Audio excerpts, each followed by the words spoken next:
ശ്രീകൃഷ്ണ ജ്യോതിഷാലയത്തേക്ക് ഏവർക്കും സ്വാഗതം. ഞാൻ ജ്യോതിഷൻ വിജയൻകുട്ടു.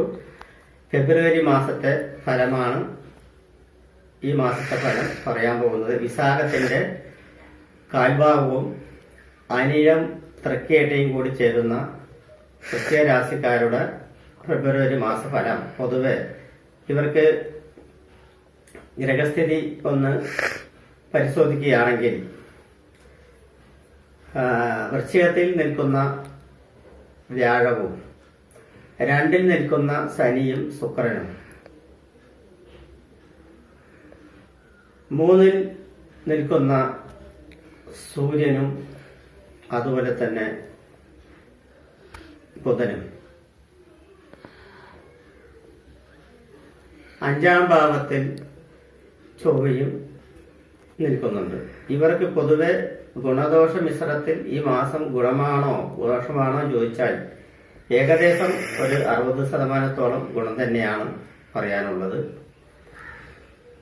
ഇവരുടെ ഗ്രഹസ്ഥിതിയിൽ ഇപ്പോൾ സഞ്ചരിച്ചുകൊണ്ടിരിക്കുന്ന ഗ്രഹങ്ങളുടെ കണക്കിനനുസരിച്ചിട്ട് ഇവരുടെ സാമ്പത്തിക നില കുറച്ച് ഭദ്രമായി വരുന്ന ഒരു സമയം കൂടിയാണ് കാണുന്നത്. സാമ്പത്തിക നില ഭദ്രം ആകുന്നതോടുകൂടി കുടുംബസംബന്ധമായിട്ടുള്ള പ്രശ്നങ്ങളും അതുപോലെ തന്നെ കുടുംബത്തിൽ അന്തരീക്ഷം പൊതുവെ ശാന്തമായിരിക്കുകയും മനസ്സിന് അതൃപ്തി ഉണ്ടാക്കുന്ന കാര്യങ്ങളെല്ലാം കുറച്ച് വിട്ടുനിൽക്കുകയും മനസ്സിന് സമാധാനം കിട്ടുകയും ചെയ്യുന്ന ഒരവസ്ഥ ഈ മാസത്തിൽ പ്രതീക്ഷിക്കാവുന്നതാണ്. ദൈവാനുഗ്രഹം പൊതുവെ ഇവർക്ക് കാണുന്നുണ്ട്.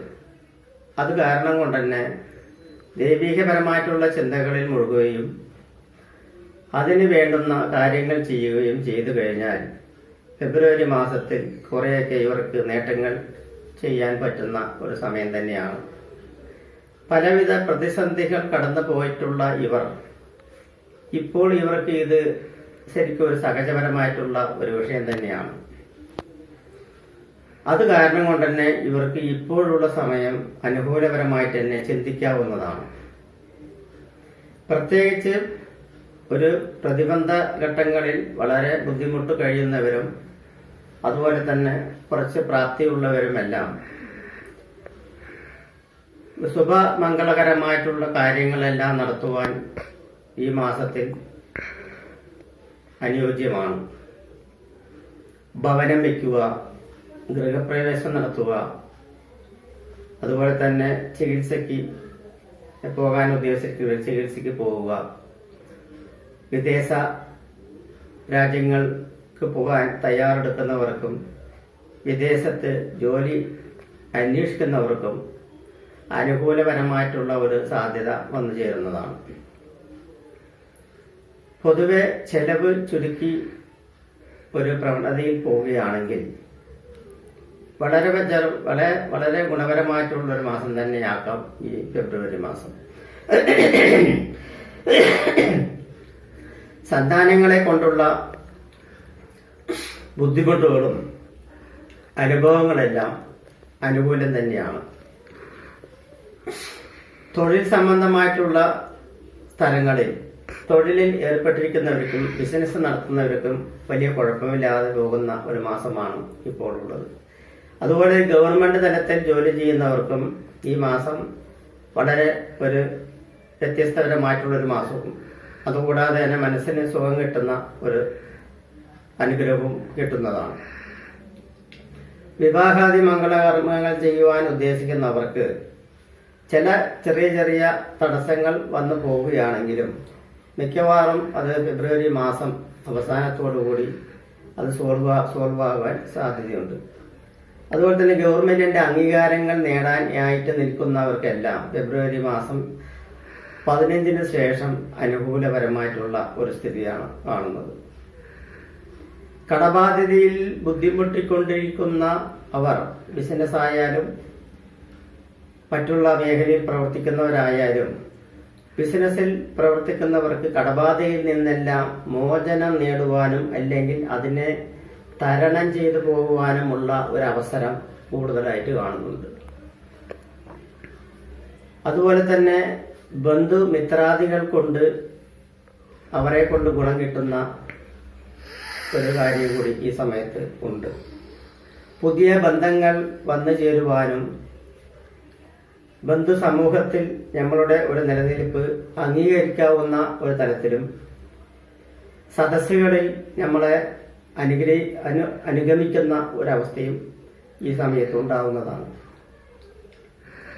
രാഷ്ട്രീയ സംബന്ധമായി പ്രവർത്തിക്കുന്നവർക്കെല്ലാം വളരെ സൂക്ഷിക്കേണ്ട ഒരു സമയം തന്നെയാണ്. അതുപോലെ തന്നെ കായിക രംഗത്തും സിനിമാ പ്രവർത്തന മേഖലയിലും പ്രവർത്തിക്കുന്നവർക്കും അവസരം അത്ര ഗുണമല്ല. വിദ്യാർത്ഥിനികൾക്കെല്ലാം പഠനത്തിൽ വളരെ ശ്രദ്ധ കൊടുത്തു വേണം പഠിക്കാനും അതുപോലെ തന്നെ എക്സാം വല്ലതും ഉണ്ടെങ്കിൽ എഴുതുവാനും. ഗവൺമെന്റ് ജോലി അന്വേഷിച്ച് ഇരിക്കുന്നവർക്കെല്ലാം കുറച്ചുകൂടെ കാലതാമസം വേണ്ടിവരും. ദൂരദേശത്തിൽ ജീവിക്കുന്നവരും തൊഴിൽ ചെയ്യുന്നവർക്കുമെല്ലാം നാട്ടിലേക്ക് വരുവാനുള്ള അവസരം കുറച്ചുകൂടെ കാലം ഇരിക്കേണ്ടി വരും എന്ന് തന്നെ പറയാം. ആരോഗ്യം പൊതുവെ മെച്ചം തന്നെയായിരിക്കും. ഭാഗ്യകടാക്ഷങ്ങൾ ഇടയ്ക്കിടയ്ക്ക് വന്നു ചേരുന്നത് മൂലം ചെറിയ ഒരു രസകം മൂലം ഭാഗ്യം നഷ്ടപ്പെട്ടു പോകുന്ന ഒരവസ്ഥ കൂടി ഇവർക്കുണ്ടാവുന്നതാണ്. ഭാഗ്യം എന്ന് പറയുമ്പോൾ എല്ലാ പ്രവർത്തനങ്ങളിലും ഭാഗ്യം വേണം. ഉദാഹരണത്തിന് നമ്മളൊരു തൊഴിലിന് പോകുന്ന സമയത്ത് ആ തൊഴിലിൽ ഏർപ്പെടുന്നതും ഇന്റർവ്യൂ ചെയ്യുന്നതും വളരെ ചെറിയൊരു നിസ്സാര കാര്യത്തിൽ അത് തട്ടിപ്പോകേണ്ട ഒരു അവസരമുണ്ട്. അതാണ് അതിന് ഭാഗ്യം എന്ന് പറയുന്നത്. അപ്പൊ ഭാഗ്യം വരികയാണെങ്കിലും ചെറിയൊരു പ്രശ്നം കൊണ്ട് തട്ടിപ്പോകാനുള്ള സാധ്യത എല്ലാം കാണുന്നുണ്ട്. ഈ മാസത്തിൽ ഇവർക്ക് ചെയ്യാൻ പറ്റുന്ന പരിഹാരങ്ങൾ, വിശാഖ നക്ഷത്രത്തിൽ ജനിക്കുന്നവർക്ക് ശ്രീകൃഷ്ണ ക്ഷേത്രത്തിൽ ത്രികാല പൂജ നടത്തുകയും, അനിഴ നക്ഷത്രത്തിൽ ജനിക്കുന്നവർക്ക് ശാസ്താക്ഷേത്രത്തിൽ നെയ്വിളക്കോട് കൂടിയിട്ടുള്ള നിറമാലിയും വിളക്കും നടത്തുന്നതും, അതുപോലെ തന്നെ തൃക്കേട്ട നക്ഷത്രത്തിൽ ജനിച്ചിരിക്കുന്നവർക്കെല്ലാം മഹാവിഷ്ണു, ശ്രീരാമ അവതാരമായിട്ടുള്ള മഹാവിഷ്ണു, അതുപോലെ തന്നെ ശ്രീരാമക്ഷേത്രം, അതുമല്ലെങ്കിൽ ആഞ്ജനേയ ക്ഷേത്രം എന്നിവിടങ്ങളിൽ ഭാഗ്യസൂക്ത വഴിപാടും മാല സമർപ്പണവും നിവേദ്യ പൂജയും കഴിക്കുന്നത് മൂലം വളരെ സമാധാനം കിട്ടും. പിന്നെ ഇപ്പോൾ തുടർന്നുകൊണ്ടിരിക്കുന്നതായിട്ടുള്ള ഏഴര ശനിക്ക് പ്രത്യേകം സാധാരണ ചെയ്യുന്ന പരിഹാരങ്ങൾ തന്നെ നീരാഞ്ജനം, നെയ്വിളക്ക് അല്ലെങ്കിൽ എള്ളുതിരി എന്നിവ നടത്തി വരിക. വ്യാഴൻ ജന്മത്തിൽ നിൽക്കുന്നത് കാരണം കൊണ്ട് തന്നെ സഹസ്രനാമ ജപം അനുകൂലമാണ്. വിഷ്ണു സഹസ്രനാമം പറ്റാത്തവർ മഹാവിഷ്ണു ക്ഷേത്രത്തിൽ വിഷ്ണു സഹസ്രനാമത്തിന് അവിടെ രസീത് ചെയ്ത് അവിടെ നടത്തുക. ഇവയൊക്കെയാണ് ഇവർക്ക് ഈ മാസത്തിൽ ചെയ്യാനുള്ള പരിഹാരം.